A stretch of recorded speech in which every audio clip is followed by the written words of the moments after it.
Hello friends. So today we start science of class 10th and chapter number first, that is the chemical reaction and equation. So firstly we know what is a chemical reaction.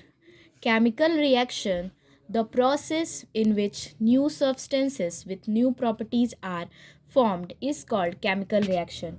यानी कि chemical reaction वो होते हैं जिसमें कोई नया substance नए properties के साथ फॉर्म्ड होता हो, तो उसे हम केमिकल रिएक्शन कहते हैं.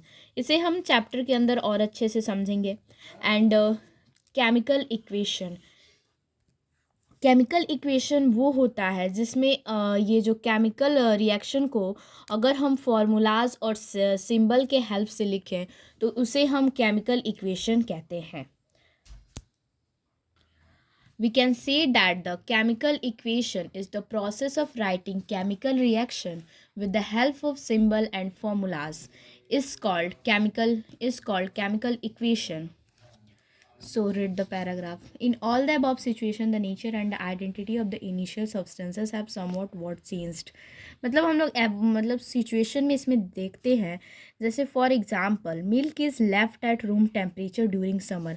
अगर हम मिल्क को समर के समय में अगर उसको हम रूम टेम्परेचर पे छोड़ देते हैं तो जो मिल्क है वो फट जाता है, यानी कि उसमें कुछ चेंजेस हो जाती हैं. यानी कि मिल्क जो है वो फट के उससे हम मतलब पनीर भी बना सकते हैं, फिर मिल्क से हम दही बना सकते हैं. तो ये जैसे इसमें क्या हुआ कि इसके नेचर और आइडेंटिटी में जो पहले सब्सटेंस इनिशियल सब्सटेंस तो मिल्क था, लेकिन वो चेंज होके तो कुछ भी बन सकता है, फिर दही बन सकता है, फिर पनीर बन सकता है. तो हम उसे कह सकते हैं कि इसमें नेचर जो है और इसका आइडेंटिटी है इनिशियल सब्सटेंस यानी का मिल्क का, वो जो चेंज हो गया है. We have already learned about physical and chemical changes of matter in our previous classes. हमने फिजिकल और केमिकल चेंजेस तो अपने प्रीवियस क्लासेस में पढ़ चुका है. जैसे फिजिकल चेंज भी जो है वो भी उसमें भी चेंज होता है, लेकिन फिजिकल चेंज में जो है वो उसका स्टेट जो है वो चेंज नहीं होता है. सॉरी, स्टेट चेंज हो जाता है लेकिन उसमें जो नए सब्सटेंस नहीं बनते हैं फिजिकल चेंज में. लेकिन जो केमिकल चेंज है उसमें जो है वो सब्सटेंस जो है वो न्यू प्रॉपर्टीज़ या के साथ फॉर्म्ड होते हैं, यानी कि उसमें जो एक नया सब्सटेंस बनता है केमिकल चेंजेस में. लेकिन फिजिकल चेंज जो है वो रिवर्सिबल होता है, यानी कि हम उसे फिजिकल चेंज है जो है उसे हम फिर से पा सकते हैं, लेकिन जो केमिकल चेंज है उसे हम मतलब फिर से ऑब्टेन नहीं कर सकते हैं. जैसे अगर कोयला को हम जलाते हैं, बर्निंग ऑफ अ कोल, तो फिर उसे तो वो राख में कन्वर्ट हो जाता है, यानी कि ऐश में कन्वर्ट हो जाता है. तो उसे हम फिर जो है उसे कोयले के रूप में तो हम नहीं पा सकते हैं. तो उसे केमिकल चेंजेस कहते हैं जो कि इरिवर्सिबल होता है, जिसे हम फिर से ऑब्टेन नहीं कर सकते हैं. Whenever a chemical changes occur, we see that a chemical reaction has taken places. जब chemical change होता है तो हम कह सकते हैं कि chemical reaction हुआ है. We may perhaps be wondering as to what is actually meant by a chemical reaction. जब हम जानेंगे कि actually क्या मतलब होता है chemical reaction का, तो हम थोड़ा आश्चर्य वंडर हो जाएंगे. How do we come to know that chemical reaction has a taken place? कैसे हम जानेंगे कि chemical reaction हुआ है? Let us see that. So through the activity you must be observed that a magnesium ribbon burns with a dazzling white flame and changes into a white powder. जब magnesium ribbon जो है वो burnt होता है dazzling white flame के साथ, वो एक बर्न होगा तो वो एक वाइट फ्लेम के साथ बर्न होगा और वाइट पाउडर में चेंज हो जाएगा. The powder is magnesium oxide. तो जो पाउडर होगा वो मैग्नीशियम ऑक्साइड होगा. चलो. It is formed due to the reaction between magnesium and oxygen present in the air. ये इसलिए होता है क्योंकि यहाँ पे मैग्नीशियम और ऑक्सीजन के बीच में रिएक्शन होता है और एयर के प्रेजेंस में, तो इसीलिए यहाँ पे मैग्नीशियम ऑक्साइड बनता है. From the above three activities, we can say that any of the following observation help us to determine whether a chemical reaction has taken place.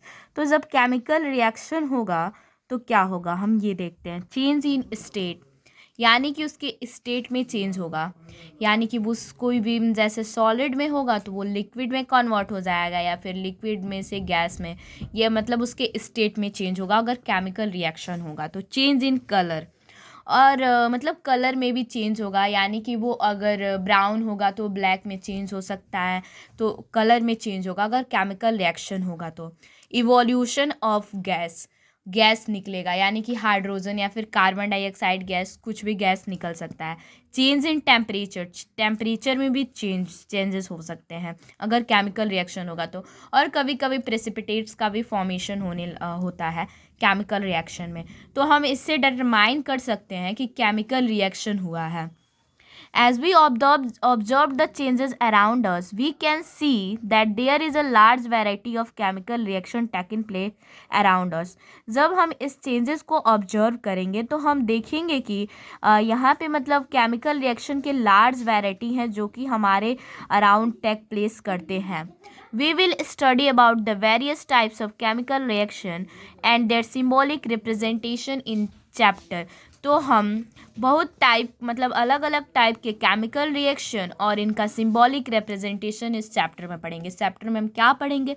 इस चैप्टर में हम पढ़ेंगे केमिकल रिएक्शन के अलग अलग टाइप्स को और उसका कैसे हम सिंबॉलिक रिप्रेजेंटेशन करते हैं। So move to the topic 1.1, that is a chemical reaction equation. So chemical equation, shortly we can say that the chemical equation is a symbolic representation of a chemical reaction or a process of writing a chemical reaction with the help of formulas and symbol is called a chemical equation. यानी कि जब हम chemical reaction को symbols और formula के help से लिखेंगे तो उसे हम कहेंगे chemical equation.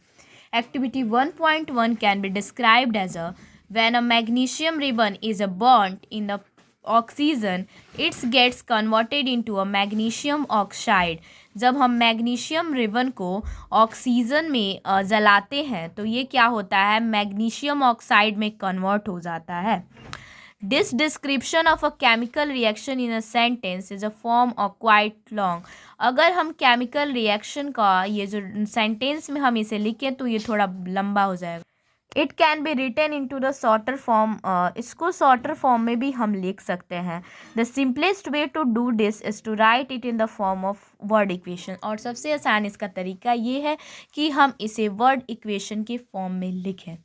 The word equation for the above reaction would be, इसका जो वर्ड इक्वेशन होगा जो हमने अभी मतलब रिएक्शन ये पढ़ा है, so magnesium plus oxygen gives magnesium oxides. So here magnesium is a reactant and oxygen is a bioreactant and magnesium oxide is a product. So firstly we know about what is reactant. The substance that undergo chemical change in the reaction such as magnesium and oxygen are the reactants. यहाँ पे जो substance chemical reaction में chemical change में मतलब जिनका chemical change होता है उसे कहते हैं रिएक्टेंट्स, यानी कि यहाँ पे मैग्नीशियम और ऑक्सीजन जो है वो रिएक्टेंट्स हैं। The new substance is a magnesium oxide form during the reaction as a product, और जो न्यू सब्सटेंस जो है वो मैग्नीशियम ऑक्साइड है जो कि रिएक्शन के समय फॉर्म्ड हुआ है वो प्रोडक्ट है। यानी कि जो नया सब्सटेंस जो है वो रिएक्शन के समय फॉर्म्ड होता है उसे मैग्नीशियम ऑक्साइड कहते हैं। जो जिसका रिएक्शन होता है उसे रिएक्टेंट्स कहते हैं और जो नया सब्सटेंस फॉर्म्ड होता है उसे प्रोडक्ट कहते हैं। A word equation shows change of reactants to product through an arrow placed between them. जो वर्ड इक्वेशन है वो मतलब रिएक्टेंट्स का जो प्रोडक्ट से चेंजेस है वो मतलब उसको शो कर रहा है, एरो से शो कर रहा है। मतलब ये एरो है तो वो शो कर रहा है कि ये जो रिएक्टेंट्स है वो प्रोडक्ट में चेंज हो गया है। The reactants are written on the left hand side LHS with a plus sign between them. जो रिएक्टेंट्स हैं वो ये एरो हैं उसके लेफ्ट हैंड साइड में लिखे जाते हैं, उनके बीच में एक प्लस का साइन होता है। Similarly products are written on the right hand side RHS with a plus sign. Between them, और जो क्या कहते हैं प्रोडक्ट होता है वो एरो के राइट हैंड साइड, यानी कि ये एरो का राइट हैंड साइड है, तो जो प्रोडक्ट है वो एरो के राइट हैंड साइड में लिखा जाता है। तो इससे हम मतलब ये पहचान सकते हैं, ये ईज़िली एक वे है कि कौन सा रिएक्टेंट्स है और कौन सा प्रोडक्ट है, यानी कि जो ये एरो है, एरो की हेल्प से हम पहचान सकते हैं कि कौन सा रिएक्टेंट्स है और प्रोडक्ट है। यानी कि जो एरो के लेफ्ट हैंड साइड में और प्लस साइन उनके बीच में रहेगा, तो उससे हम पहचान सकते हैं कि ये रिएक्टेंट्स है। और अगर एरो के जो राइट हैंड साइड में लिखा होगा उसे हम पहचान सकते हैं कि ये प्रोडक्ट है। The arrowhead points towards the products and shows the direction of the reaction. तो ये जो arrowhead points है products के towards, वो reaction का direction show कर रहा है कि जो reaction है वो मतलब direction उसका बता रहा है. So let us move to the next topic. Writing a chemical equation. मतलब केमिकल इक्वेशन को मतलब कैसे लिखें ये हम पढ़ेंगे. Is there any other shorter way for representing chemical equation. क्या कोई और सॉर्टर वे है केमिकल इक्वेशन को रिप्रेजेंट करने का. Chemical equation can be made more concise and useful if we use chemical formula instead of words. This is very important points. Chemical equation को ज़्यादा useful हम मतलब बना सकते हैं अगर हम वर्ड्स के जगह पे, यानी कि हम यहाँ पे वर्ड्स का यूज़ किए हैं तो उसके जगह पे हम केमिकल फॉर्मूला का यूज़ करें, तो केमिकल इक्वेशन जो है वो ज़्यादा यूज़फुल और कंसाइज से हम बना सकते हैं. Chemical equation represents a chemical reaction. और जो केमिकल इक्वेशन है वो केमिकल रिएक्शन को रिप्रेजेंट करता है. If you recall formula of magnesium oxygen and magnesium oxide, the above word equation can be written as. अगर हमें फॉर्मूला याद है मैग्नीशियम ऑक्सीजन का और मैग्नीशियम ऑक्साइड का, तो हम अबव वर्ड इक्वेशन को रिटन हम लिख सकते हैं. तो इन द प्रीवियस क्लासेस और in the class 9th you learnt about the formula of the or atomic number of the all the elements. यानी कि मैग्नीशियम का जो एटॉमिक यानी कि सिंबल है और उसका जो, तो उसे Mg कहते हैं, और Mg का जो एटॉमिक नंबर होता है वो 12 होता है. अगर आपको एटॉमिक नंबर आपने नहीं पढ़ा है तो आपने 9th की क्लास की बुक में से जाके आप इसे सिंबल और ये एटॉमिक नंबर याद कर लें, क्योंकि ये अगर ये आप नहीं पढ़े होंगे तो आप ये फॉर्मूला और ये फिर रिएक्शन कुछ भी बना नहीं सकते हैं. तो there is a very important point to learn the atomic number and the symbol of the all the elements. Count and compare the number of atom of each element on the LHS and the RHS of the arrow. मतलब यहाँ पे count करना है और compare करना है कि कितने एटम है ईच एलिमेंट्स के on the LHS and the RHS of the arrow. तो यहाँ पे ऑक्सीजन के 2 एटम है और यहाँ पे ऑक्सीजन के एक ही एटम है, और यहाँ पे हम देखेंगे कि मैग्नीशियम एक है और मैग्नीशियम यहाँ पे भी एक है. तो ये तो इक्वल है, लेकिन यहाँ पे ऑक्सीजन के 2 एटम है, यहाँ पे ऑक्सीजन के एक ही एटम है. Is the number of atom of each element the same on the both of the sides. क्या हम देखेंगे कि एटम जो है उसका नंबर जो है वो मतलब दोनों साइड सेम है कि नहीं है. तो हमने तो देखा कि यहाँ पे मैग्नीशियम का जो एटम है वो सेम है, लेकिन यहाँ पे ऑक्सीजन एटम जो है वहाँ यहाँ पे 2 है और यहाँ पे एक ही है. If yes then the equation is balance. अगर ऐसा होगा तो इक्वेशन तो बैलेंस होगा, लेकिन अगर ऐसा नहीं होगा तो इक्वेशन जो है वो बैलेंस नहीं होगा. For example, if we take another example of a balanced chemical equation, यहाँ पे हम लेते हैं Na plus HCl.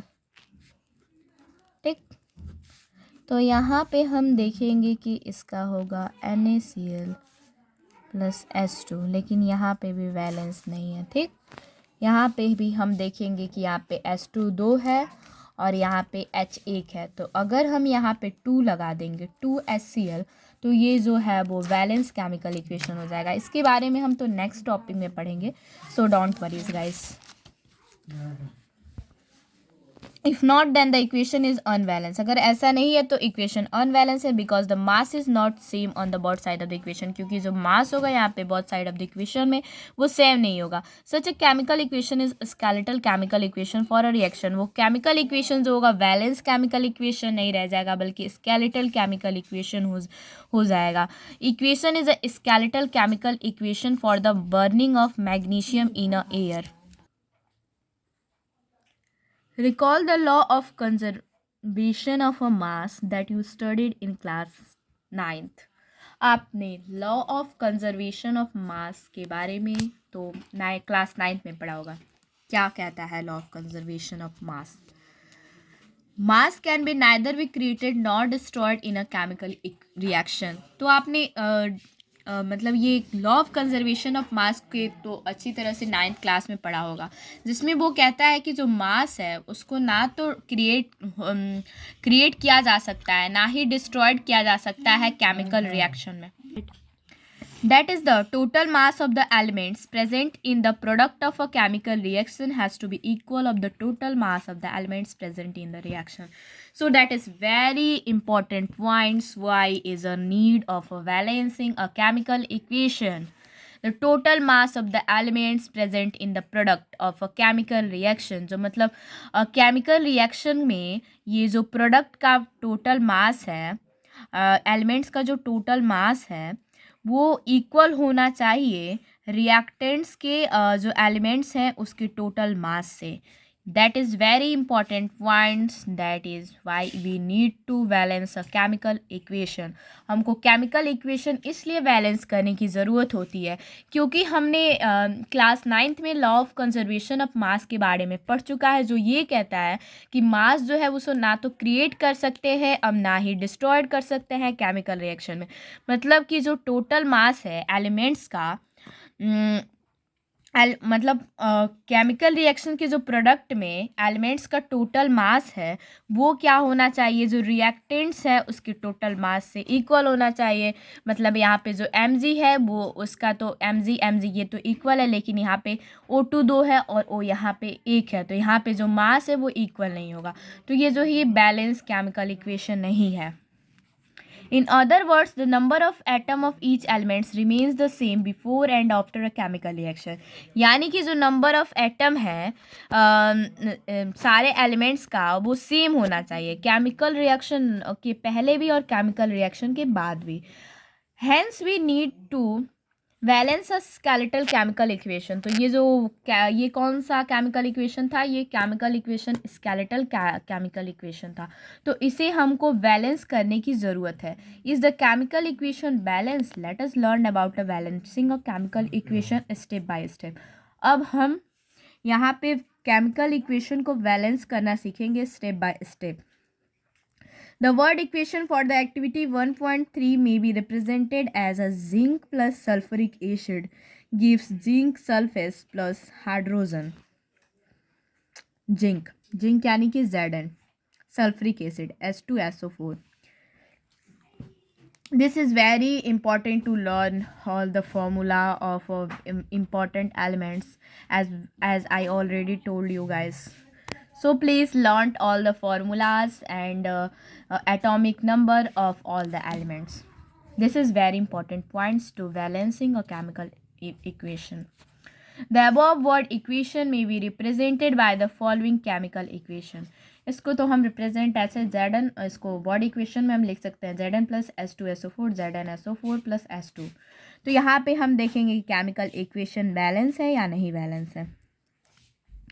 Let us examine the number of atom of different element on the both side of arrow. Arrow के both side पे हम यहाँ पे नंबर लिखेंगे. तो पहले हम एक कॉलम बना लेंगे और फिर उसके बाद से हम देखेंगे कि यहाँ पे जो RHS में और LHS में ये जो एटम है वो इक्वल है या नहीं है. यहाँ पे हम Zn देखेंगे LHS में भी 1 है और RHS में भी 1 है. H देखेंगे तो यहाँ पे LHS में भी 2 है, RHS में भी 2 है. S देखेंगे LHS में भी 1 है और RHS में भी 1 है. ऑक्सीजन देखेंगे LHS में भी 4 है और RHS में भी 4 है. तो ये तो बैलेंस केमिकल इक्वेशन होगा क्योंकि यहाँ पे जो एटम है एलिमेंट्स का, रिएक्टेंट्स का भी और प्रोडक्ट का भी वो इक्वल है. तो ये क्या होगा, वैलेंस केमिकल इक्वेशन होगा। तो इसको तो हमें वैलेंस करने की ज़रूरत नहीं है। As the number of atom of each element is the same, वही बात की अगर यहाँ पे जो नंबर ऑफ एटम है सारे एलिमेंट्स का वो सेम है, both side of the arrow, यानी कि रिएक्टेंट्स और प्रोडक्ट्स का दोनों का मतलब एटम जो है वो सेम है। तो ये वैलेंस केमिकल इक्वेशन। अब हम दूसरा एक ट्राई करते हैं कि फॉलोइंग केमिकल इक्वेशन को वैलेंस करने का। FeH2O Fe3O3 plus H2।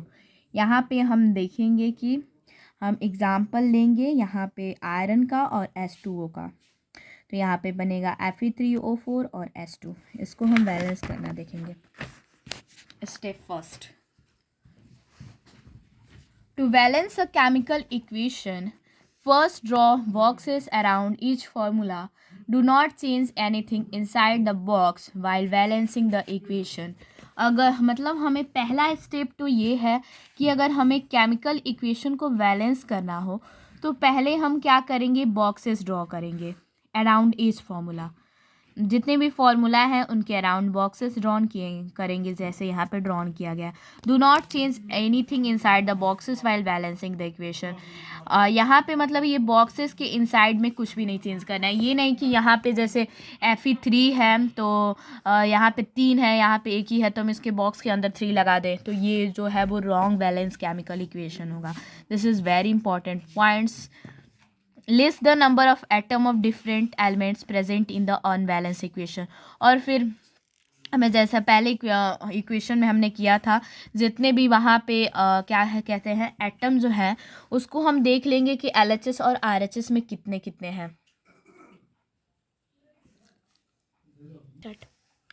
Step second third, it is often convenient to start balancing with the compound that contains the maximum number of atom.